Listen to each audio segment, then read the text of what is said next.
नमस्कार, बहुत स्वागत। 10 शहर 10 खबर देख रहे हैं आप। आपके साथ मैं हूं ललित प्रजापति। पहला शहर रायपुर, जहां कांग्रेस की बैठक खत्म हो चुकी है। कांग्रेस कार्यकारिणी की तकरीबन 2.5 घंटे तक ये बैठक चली है। विधानसभा घेराव की रणनीति बनाई गई है, फैसला लिया गया है। निकाय चुनाव को लेकर भी इसमें रणनीति बनी है। अगला जो एग्जाम है कांग्रेस का, वो है राज्य में होने वाले निकाय चुनाव।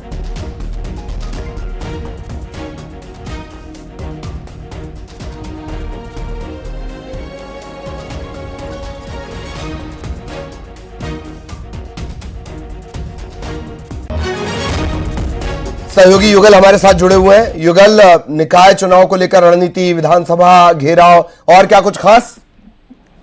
देखिए ललित, कांग्रेस की आज मैराथन बैक टू बैक बैठक चली। 2.5 घंटे तक लगभग ये पूरी बैठक चली। जिला अध्यक्षों की भी बैठक हुई, कार्य समिति की भी बैठक यहाँ पर आयोजित की गई थी और उसमें बहुत सारे जो निर्णय लिए गए हैं।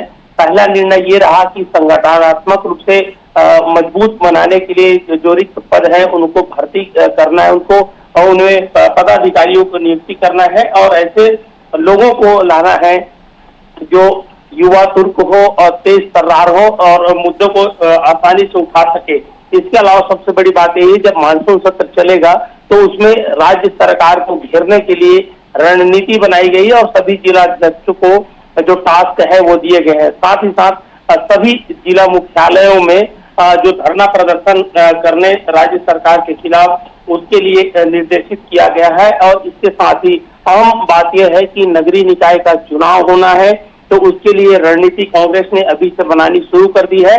और अगर हम रायपुर एक विधानसभा जो सीट रिक्त हुए हैं बृजमोहन अग्रवाल के सांसद बनने के बाद, तो उसको लेकर के भी रणनीति है वो बनी है। तो ये कहा जा सकता है कि अहम जो निर्णय लिए गए हैं और सभी पदाधिकारियों को रिचार्ज भी किया गया है। जी चलिए, बहुत बहुत धन्यवाद आपका इस तमाम जानकारी के लिए।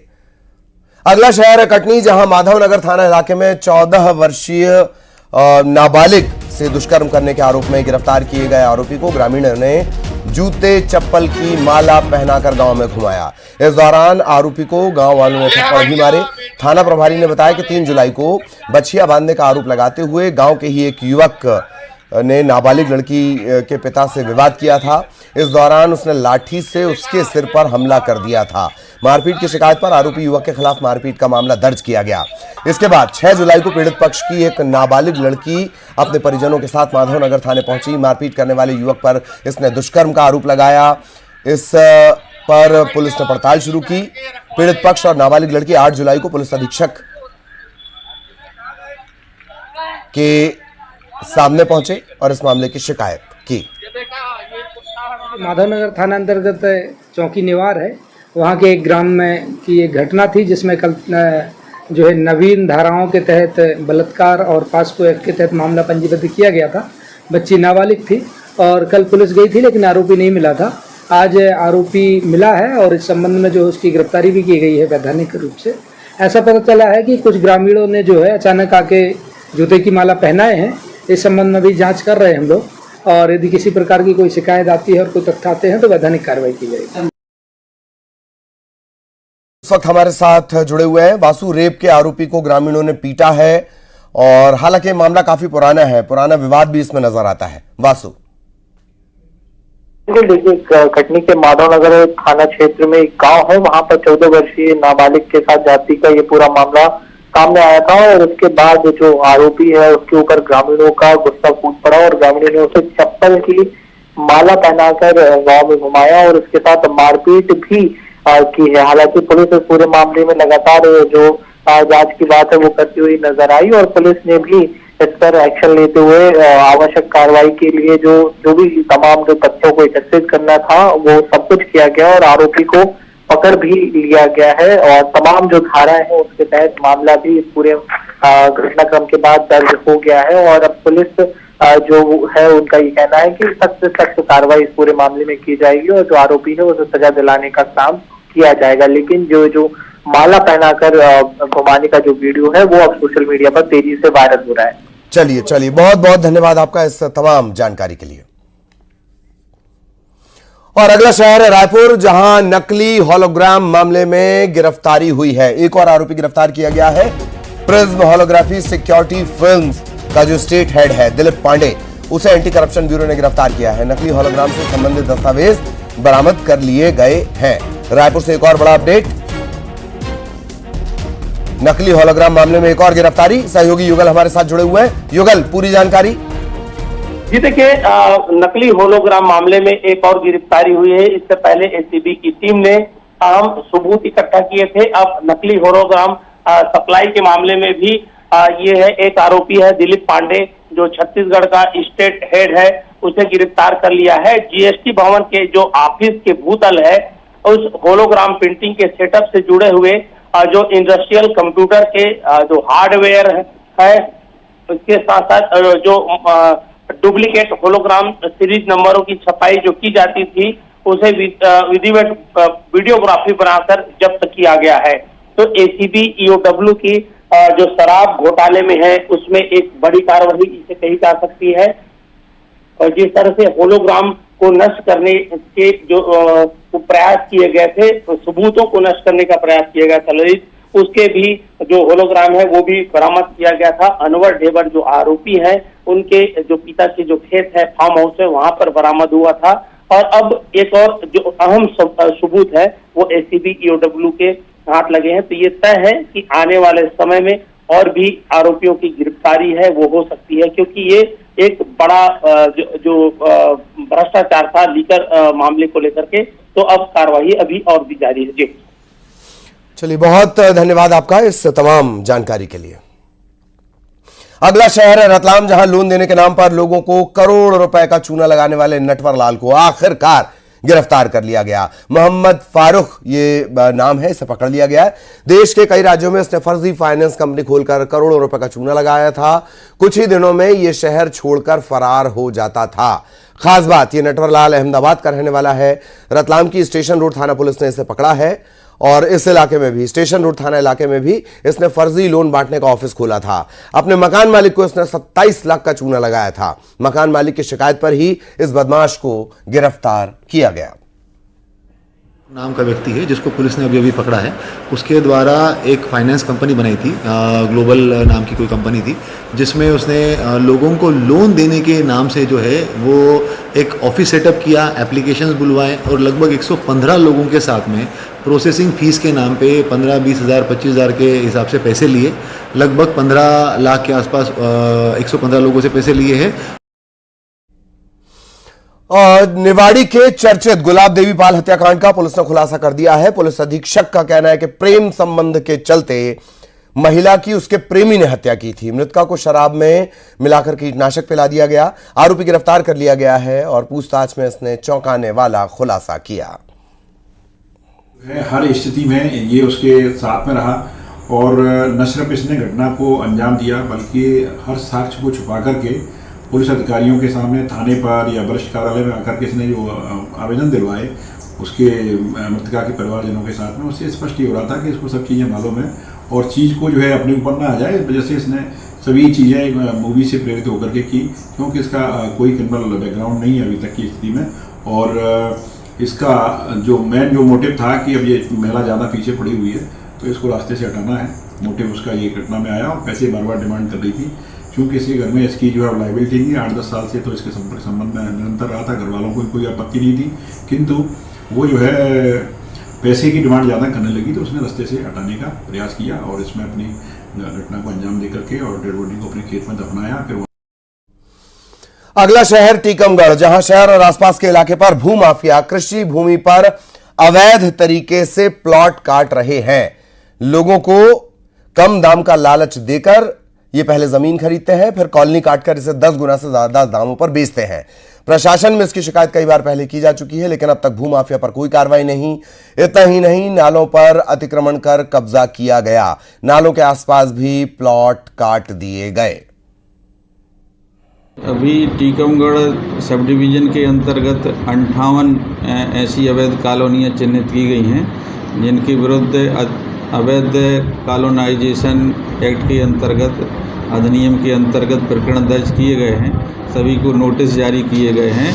नोटिस में जवाब आ जाएं सभी के सुनवाई उपरांत और उन पर जो भी विधि संगत दंड एवं FIR आदि की कार्रवाई संभाव्य है वो की जाएगी। टीकमगढ़ में सर्वाधिक अवैध कॉलोनियां लगातार निर्मित हो रही हैं। भूमाफिया और यहाँ पे प्रशासन का बड़ा गठजोड़ काम कर रहा है। ये भूमाफिया कृषि भूमि को औने पौने दामों पर किसानों से खरीदकर और प्लॉटिंग कर रहे हैं, जबकि यह पूरे तरीके से अवैध है।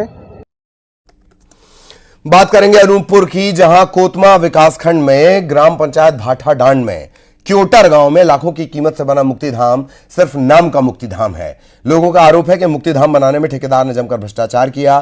तस्वीरों में नजर आता है कि मुक्तिधाम के नाम पर सिर्फ ढांचा नजर आ रहा है, ना तो साफ सफाई है, ना छत है, ना गेट है। इस विषय में जब सरपंच से बात की गई तो उसका कहना है कि ठेकेदार ने इसे हैंडओवर नहीं किया है, यह अब तक बन ही रहा है। मुक्तिधाम चालू नहीं हुआ है, इसका बहुत भारी इसमें भ्रष्टाचार हुआ है। न इसमें गेट लगाया गया है, न सीट लगाया गया है। पेड़ लगाया गया है, उसमें भी आधा अधूरा पेड़ लगा के लाखों रुपए का सिंचाई करवाए हैं ग्राम पंचायत के द्वारा।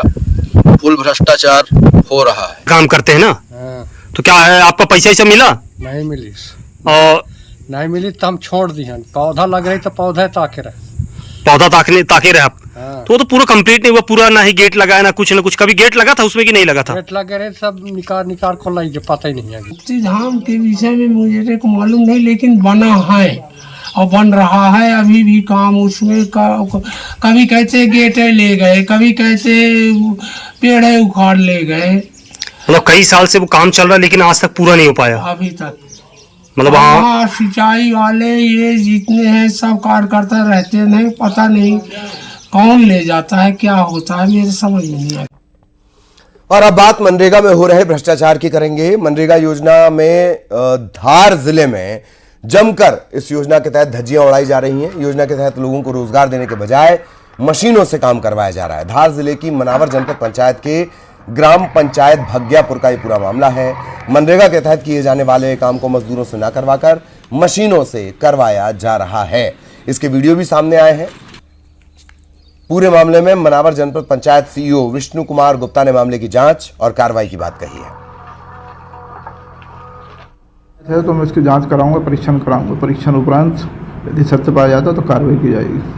इस तरह के कई बार देखने को मिलता है, जैसे भी का उपयोग किया जाता है। तो अभी हमारी नॉलेज में नहीं है, और नॉलेज में आएगा तो बिल्कुल। और केंद्रीय गृह मंत्री अमित शाह ने प्रधानमंत्री मोदी को बधाई दी है। रूस के सर्वोच्च नागरिक सम्मान मिलने पर अमित शाह ने उन्हें बधाई दी है और अमित शाह ने इसे राष्ट्र को सम्मान बताया है। आज ही दरअसल प्रधानमंत्री को सम्मानित किया गया। रूस का जो सर्वोच्च नागरिक सम्मान है, ये दूसरा सम्मान है जो उन्हें रूस से मिला है। बाकी देशों की बात कर ली जाए तो तकरीबन 10 से ज्यादा देशों के 16 से तकरीबन 16 सर्वोच्च सम्मान उन्हें मिल चुके हैं। और अब रूस का भी सर्वोच्च नागरिक सम्मान प्रधानमंत्री मोदी को मिला है। इसे लेकर केंद्रीय गृह मंत्री ने प्रधानमंत्री को बधाई दी है।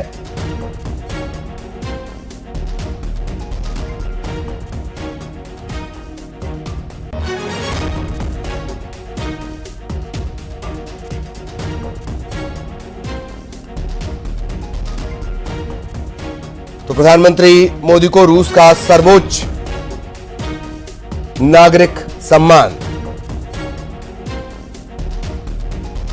Order of Saint Andrew the Apostle, राष्ट्रपति व्लादिमीर पुतिन ने खुद उन्हें सम्मानित किया। यह तस्वीर भी आप इस वक्त देख रहे हैं, खुद उन्होंने सम्मानित किया। इसके बाद प्रधानमंत्री ने संबोधित करते हुए कहा कि ये 140 करोड़ भारतीयों का सम्मान है और ये वो अपने 140 करोड़ भारतीयों को इसे समर्पित करते हैं। और अब केंद्रीय गृह मंत्री अमित शाह ने उन्हें सम्मान मिलने पर बधाई दी है और इसे राष्ट्र का सम्मान बताया है।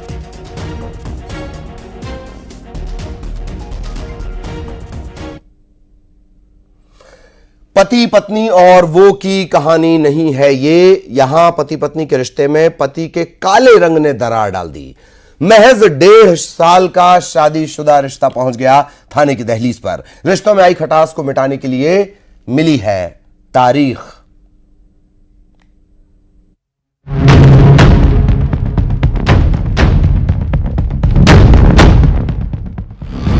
काले रंग ने रिश्ते में डाली दरार। पति के काले रंग पर छिड़ी महाभारत। रिश्तों के रंग में पड़ा भंग। शादी के 1 साल बाद मोह भंग। आखिर किसका दिल काला? ये अजब कहानी है पति का काला रंग और रिश्ते में जुदाई।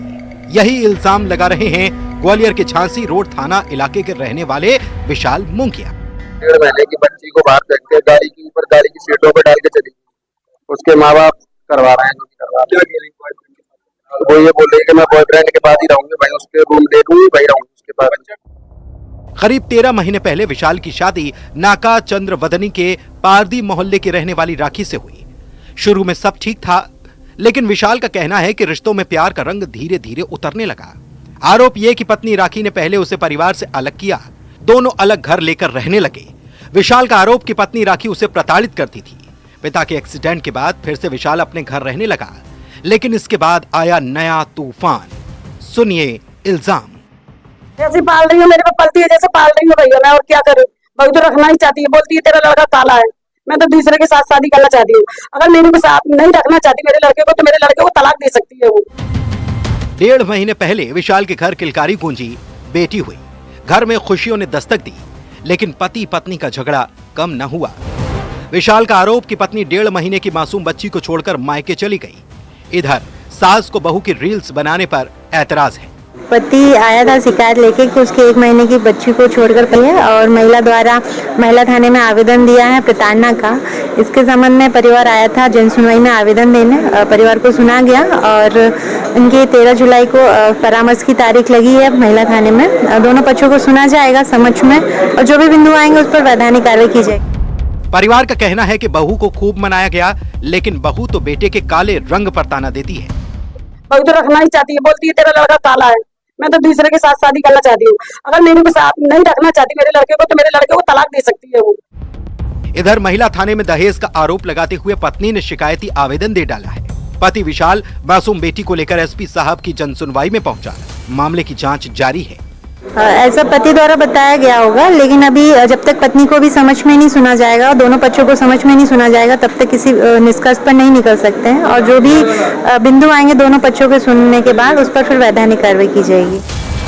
काले रंग के ताने का सच क्या है? इल्जाम कितने सच्चे कितने झूठे?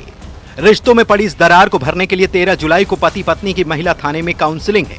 क्या बच्ची की मासूम शक्ल देखकर विशाल और राखी झगड़ा भूलकर फिर से एक हो जाएंगे? ग्वालियर में सुशील कौशिक के साथ bureau report, news 18 Madhya Pradesh Chhattisgarh. अगला शहर है उमरिया, जहां एक जंगली हाथी ने जमकर उत्पात मचाया। जंगली हाथी के फेंसिंग को तोड़ने और उत्पात मचाने का एक वीडियो भी सामने आया है। उत्पात की ये तस्वीरें बांधवगढ़ टाइगर रिजर्व के मगधी रेंज के बहेरहा कैंप की बताई जा रही हैं। हाथी के तेवर देखकर कैंप में तैनात सुरक्षाकर्मी भी सहम गए। इस दौरान उनके हो हल्ला मचाने के बाद ये जंगली हाथी पीछे हटा और गेट से अंदर आया। कैंप में नुकसान जरूर हुआ, लेकिन किसी तरह की जनहानि नहीं हुई।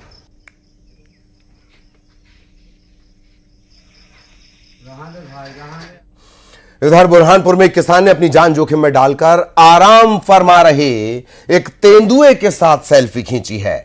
मामला नया खेड़ा गांव का है। यहां केले के बगीचे में आराम फरमा रहे एक तेंदुए के साथ किसान ने जान जोखिम में डालकर सेल्फी खींची। इसके बाद किसान ने वन विभाग की टीम को भी बुलाया। तब वन कर्मियों ने जाल बिछाकर इस तेंदुए को पकड़ा। आपको बता दें कि ये तेंदुआ 2 पशुओं का शिकार कर चुका है। अब इस तेंदुए को रहवासी इलाके से दूर जंगल में भेजा जाएगा। तो जल्दी आना, अरे जल्दी आ, शेर के साथ शेर का फोटो। और इसी के साथ इस बुलेटिन में इतना ही। खबरें जारी रहेंगी।